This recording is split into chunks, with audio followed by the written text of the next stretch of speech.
Épisode 1.3, bien choisir votre sujet. Alors cette première étape est très importante. Au cours de l'année universitaire, la rédaction d'un mémoire est prévue dans la maquette pédagogique selon un calendrier établi à l'avance et avec des consignes rédigées par l'équipe pédagogique. Consignes que je vous recommande d'aller consulter bien évidemment.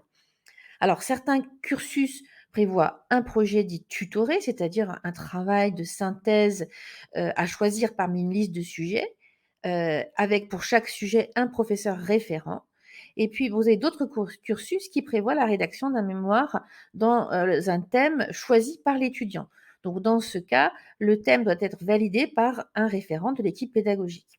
Enfin, certains mémoires sont réalisés dans le cadre d'un stage et dans ce cas, le thème est lié au lieu de stage et au maître de stage. Alors, comment choisir votre sujet de mémoire, quelle que soit sa finalité? Vous avez 4 questions essentielles à vous poser. Alors, regardez attentivement cette vidéo. La première question à vous poser est: le thème du sujet proposé vous inspire-t-il? Choisir un thème qui provoque quelque chose chez vous, c'est vous assurer contre l'ennui et maintenir votre motivation à un niveau élevé tout au long du processus d'élaboration de votre mémoire. Si vous avez un sujet en tête, voici quelques questions à vous poser. Est-ce un thème qui évoque quelque chose de personnel pour moi? Est-ce un thème qui provoque des émotions chez moi? Est-ce un thème qui me parle de près ou de loin? Dites-vous que vous allez passer plusieurs heures à travailler sur ce sujet. Donc en choisissant un sujet qui vous parle, vous mettez toutes les chances de votre côté pour rester motivé jusqu'au bout. Et de la motivation, vous en allez en avoir besoin. Bon, ça, c'est dans le meilleur des cas. Mais bien souvent, ce n'est pas aussi évident. Alors que faire si vous n'êtes pas sûr ou si aucun thème proposé ne vous inspire? Ou bien vous n'avez juste aucune idée? Pas de panique. Je vous présente mon petit protocole personnel de sélection pour dénicher votre sujet idéal. C'est un protocole qui fonctionne un peu comme un entonnoir et qui tient compte de 4 composantes différentes. Laissez-moi vous les présenter. Donc nous allons définir ensemble les contours de votre futur sujet grâce à cet entonnoir. Que vous ayez zéro idée ou déjà une idée en tête, le protocole peut vous aider à choisir ou à affiner, à donner une direction, une coloration particulière à votre sujet. Bien évidemment, ça, c'est quand vous avez le choix, hein. Alors, il apporte 4 éclairages différents en lien avec votre vécu: les savoir-faire et talents naturels, votre histoire, votre attirance et votre plaisir. En fait, c'est comme une boussole intérieure permettant d'explorer l'étendue des sujets possibles avec 4 éclairages distincts. Vous trouverez peut-être des idées de thèmes dans chacun de ces éclairages, parfois dans un seul, ou même aucun. Dans ces cas, il existe un 5e éclairage qui n'a aucun lien avec votre vécu, mais qui est juste un sujet porteur ou une préoccupation du moment. Alors, je vous en parle un petit peu à la fin. Sachez que, certains étudiants ont besoin d'être concernés par leur sujet, d'autres pas. Donc ça, c'est un choix personnel. Là, ce que je vous donne, ce ne sont que des indications. Mais dans tous les cas, votre sujet doit avoir du sens pour vous. Voici les 4 éclairages. Et on démarre avec les savoir-faire et talents naturels. Contrairement à ce qui est véhiculé par la société, nous avons tous un ou plusieurs talents ou compétences naturelles. Les personnes qui réalisent pleinement leur potentiel ont un jour exploré leurs talents et les ont ensuite appliqués et utilisés comme levier pour atteindre leurs objectifs. Certains parlent de déterrer leurs talents comme on déterre un trésor, et l'image est tout à fait pertinente, me semble-t-il. Alors il est préférable de partir de vos points forts et de les faire fructifier que d'essayer d'améliorer vos points faibles. Alors comment faire si vous ne savez pas encore quels sont vos talents? Vous pouvez commencer par compléter la phrase suivante: quand j'étais enfant, j'étais connu pour... Et là, vous devez un petit peu brainstormer. Alors par exemple, quand j'étais enfant, j'étais connu pour me faire facilement des amis à l'école. Cela reflète un talent pour la communication. Personnellement, quand j'étais enfant, j'étais connue pour être amicale, pour toujours venir en aide aux autres et pour créer du lien entre les élèves. Cela veut dire que j'avais des talents d'empathie et de facilitatrice. En général, nous avons plusieurs talents et il y en a un ou deux qui prédominent. Donc, Vous pouvez poursuivre votre réflexion, votre introspection en complétant la phrase: «Aujourd'hui, j'ai le goût de», parce que, nos talents peuvent être, on va dire, révélés un petit peu plus tard dans la vie, pas forcément pendant l'enfance. Par exemple: «Aujourd'hui, j'aime faire passer un message captivant». Je vous donne une liste non exhaustive des principaux talents en milieu professionnel. Je vous invite à bien les regarder et à faire une petite liste de 4 ou 5 talents en les priorisant. Vous pouvez aussi vous faire aider en questionnant votre entourage et vous allez voir, vous allez avoir des surprises. Et pour ceux qui veulent aller plus loin, je vous recommande tout particulièrement les 2 ouvrages suivants pour approfondir cette exploration. Et de toute façon, on devrait tous faire ce travail à un moment de notre vie. Et pour revenir à vous, cela pourra aussi vous aider pour l'orientation professionnelle, pour le choix de votre domaine professionnel, et ça de façon beaucoup plus éclairée. Alors la seconde composante de mon entonnoir à thème est votre histoire personnelle. Vous avez certainement eu des défis au cours de votre vie, vous avez vécu des expériences qui pourraient être utiles pour vous aujourd'hui et également pour d'autres. Est-ce que vous avez survécu à quelque chose de difficile? Est-ce que vous avez surmonté une problématique dans votre famille? Chaque événement de vie est une occasion de grandir et d'acquérir de nouvelles compétences pratiques. En fouillant dans votre passé, trouvez toutes ces victoires, petites et grandes, qui sont autant d'enseignements à transmettre aux autres. Et ces petites victoires, vous pourrez vous appuyer dessus pour alimenter, pour nourrir votre sujet. Par exemple, si vous faites des études de médecine, vous pourriez avoir ce type d'idée. Mon père a souffert du syndrome de l'intestin irritable. Nous avons complètement modifié notre façon de nous alimenter dans la famille. Je voudrais m'investir pour ma thèse dans un sujet en rapport avec ce problème. Vous voyez? On poursuit avec la troisième composante qui est l'attirance. Parmi tous les cours que vous avez suivis, il y a sûrement des domaines qui vous attirent, même s'ils vous sont relativement inconnus. Explorez également du côté de vos stages, de toutes vos expériences professionnelles. Est-ce qu'il y a des thématiques qui stimulent tout particulièrement votre curiosité? Les neurosciences, la littérature scandinave, la psychologie positive, l'écologie. Je vous propose de faire l'expérience suivante également, donc pour vous aider à trouver ce qui vous attire. Rendez-vous dans votre bibliothèque universitaire, prenez le temps de flâner dans les rayons, feuilletez une vingtaine de livres et de journaux, et notez la thématique des 5 ouvrages qui retiennent votre attention. L'idéal est de le faire dans l'idéal est de le faire dans une vraie bibliothèque, car l'expérience sensorielle sera plus forte. Si vous n'en avez pas, écoutez, faites-le sur internet. À la fin, donc, vous notez vos 5 livres les plus attirants. Ce sont vos thèmes de prédilection. La quatrième et dernière composante est le plaisir. Je vous propose de vous poser la simple question suivante. Si une bonne fée exauçait tous vos vœux et que vous n'aviez plus besoin de travailler pour gagner de l'argent, que feriez-vous par plaisir? Quelles sont les 5 ou 10 choses que vous continuerez de faire ou que vous commenceriez à faire s'il n'y avait plus la moindre question à propos de l'argent dans votre vie? Cette question est très puissante et les réponses sont très révélatrices de ce qui vous motive vraiment. Alors vraiment, prenez le temps d'y réfléchir. Puis notez vos 5 sources de plaisir incontournables. Bon, tout ça, c'est bien beau, mais après, on fait quoi? Cette première étape va teinter la suite des opérations, vous aiguillant dans une direction ou une autre au fil de vos recherches. Et souvenez-vous que vous pouvez aussi choisir une thématique sans rapport avec ces éléments de votre vécu. Ce n'est pas une obligation. J'y reviens dans un instant. Et donc maintenant que vous avez vos talents et savoir-faire, votre histoire, vos thèmes de prédilection et vos sources de plaisir incontournables, mélangeons tout cela et faisons mijoter les idées de thèmes dans cette jolie bouilloire à thème. Regardez bien les 4 composantes sur lesquelles vous avez travaillé et soyez attentifs à ce qui pourrait émerger de tout cela en lien avec vos études.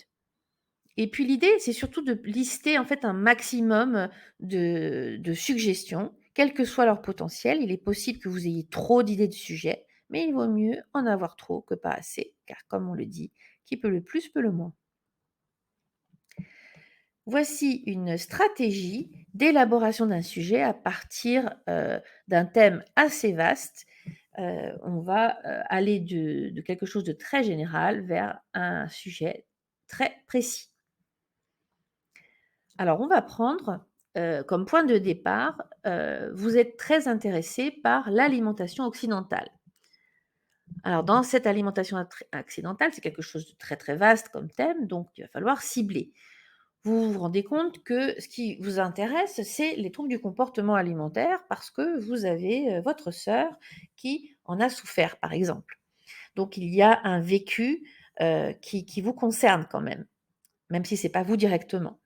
Alors, ce thème est donc un peu plus circonscrit, mais encore un peu vaste.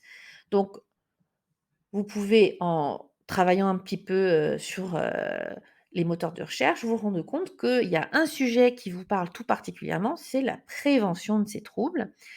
Et en creusant encore un peu, vous aimeriez plancher sur les outils de cette prévention qui ne sont pas forcément tout à fait bien ni connus ni utilisés. Donc là, on est déjà sur un thème beaucoup plus circonscrit avec un aspect technique fort et on va encore continuer. Les outils de prévention, bah, c'est un peu vaste, donc on va plutôt regarder les questionnaires pour dépister ces troubles, par exemple, dans le cabinet du médecin. Et enfin, un sous-thème précis, c'est les questionnaires de dépistage de ces troubles en ligne, parce que c'est plus d'actualité, en ligne.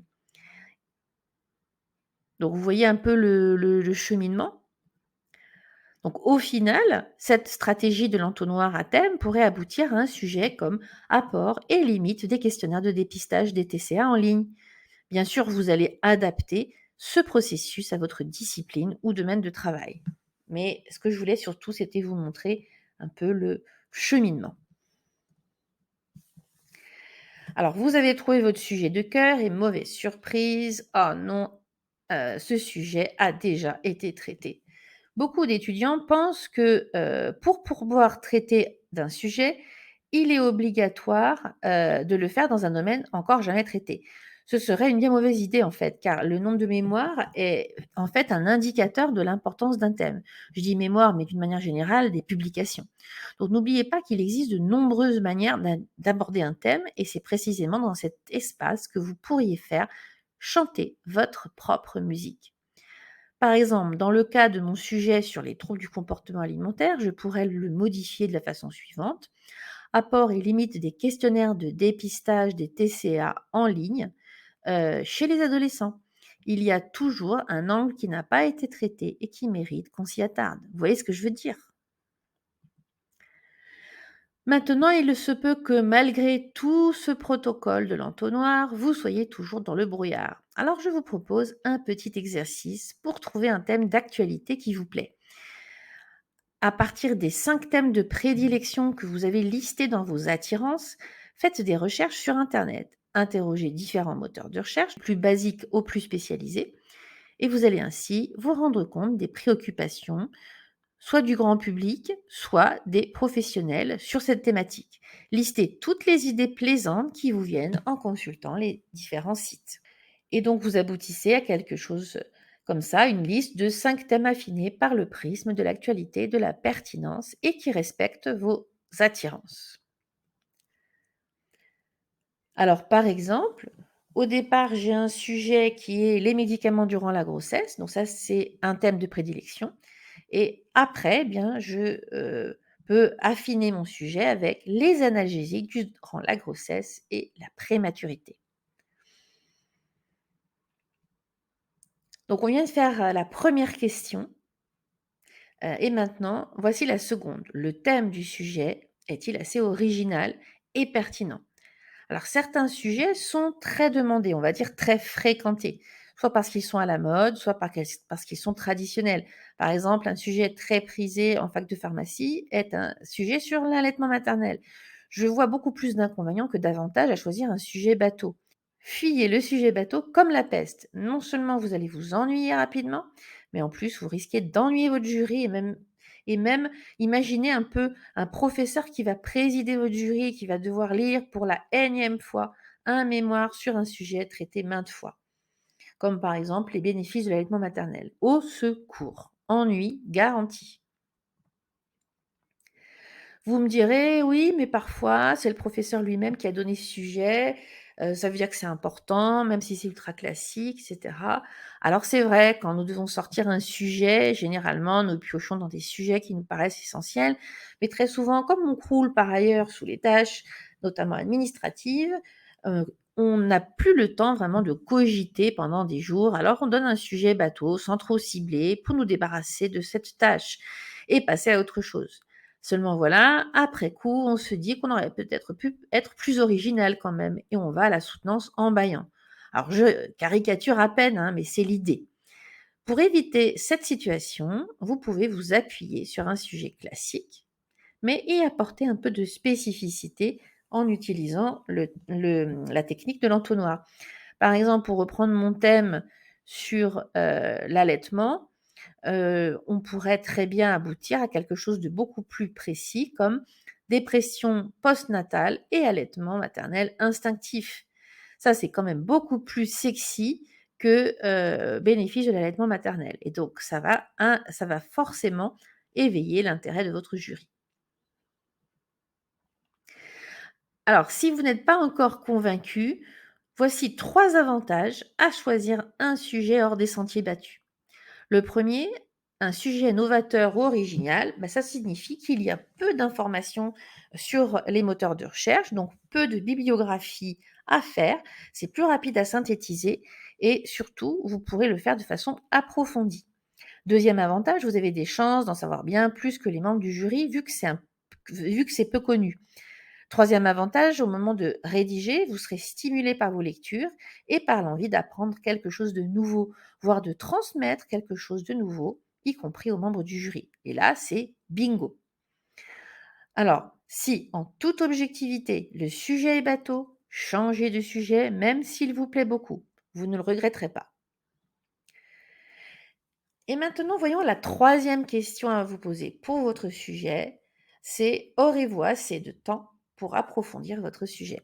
Si l'ambition a du bon, elle peut être mauvaise conseillère lorsqu'il s'agit de rédiger votre mémoire dans un délai déterminé. L'erreur la plus fréquente que je rencontre dans ma pratique, c'est celle qui consiste à vouloir explorer un thème passionnant, mais très vaste.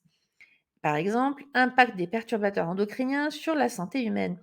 Le sujet est certes passionnant et tout à fait d'actualité, mais dès qu'on regarde de plus près, on se rend compte qu'il y a des centaines de perturbateurs endocriniens, que, leurs effets endocriniens sont très variables et donc dans ce contexte, il n'est pas réaliste de garder un tel sujet si vous avez que quelques mois devant vous et que vous avez encore des cours, des examens, des stages et cetera.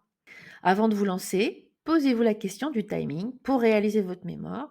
La réponse à cette question, vous la trouverez auprès de votre directeur de mémoire et donc il faut le solliciter. Et je vous recommande vivement de suivre ses conseils. Et on arrive à la quatrième et dernière question avant de valider votre sujet, c'est de vérifier son adéquation avec les attendus de votre formation. Voici quelques repères à affiner, si possible avec votre directeur de mémoire. En fait, il faut faire en sorte que votre thème final corresponde en termes de volume de publication au nombre de publications attendues pour votre niveau de formation. On parle d'ordre de grandeur, hein, évidemment. Une fois passé dans l'entonnoir, votre thème est alors bien défini. Donc, quelques repères. Pour un mémoire de licence, on est sur une dizaine à une vingtaine de publications à éplucher. Pour un mémoire de master, 30 à 60. Pour une thèse d'exercice, 50 à 80 et pour une thèse de doctorat, entre 90 et 200. Et voilà, à présent, vous savez maintenant exactement où vous allez. Alors, ce processus de définition de votre sujet que je viens de vous présenter peut être réalisé seul dans un premier temps, mais je vous demande d'aller le valider avec votre directeur de mémoire ou de thèse. Voilà les points d'attention que je voulais partager concernant le choix du sujet qui est une étape extrêmement importante. Dans la prochaine vidéo, je vous donnerai quelques repères pour choisir votre directeur de mémoire ou de thèse.